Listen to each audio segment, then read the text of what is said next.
Heartland Sports with Luke Randall.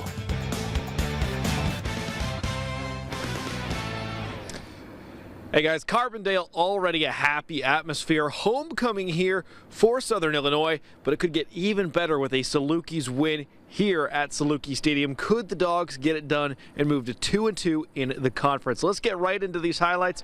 Before early, Jim Hart honored with a jersey retirement ceremony. Special moment for the Dogs, getting to honor one of their own. And many more former Saluki greats are in the building. Jeremy Chin among many.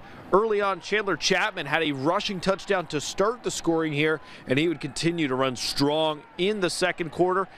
And then it would be the defense. Watch this sack right there. Dogs were dominant on the defensive side of the ball, and that would get them right back on offense. DJ Williams lofted a pass right there.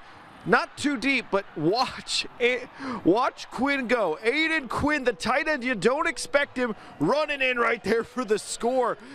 Awesome touchdown, and we had some even more reactions after that. We'll share that at 10, but watch the touchdown push-ups, and then DJ Williams up in the sky. Jay Jones with the touchdown snag right there to keep the Dogs out in front, and they could celebrate that one. They would go even more ahead into the second half because they would get their first punt return touchdown since the mid-2000s. I believe it was 2007 or 2006 against Delaware.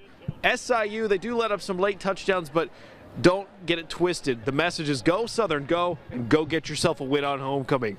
31-17, Dogs take the dub, and we will talk more about this game later tonight. We got some post-game reactions from head coach Nick Hill and a couple players that we'll share later. Meanwhile, back into the Show Me State, got quite a few things going on. We'll talk about Perryville football later tonight, but some state softball quarterfinals.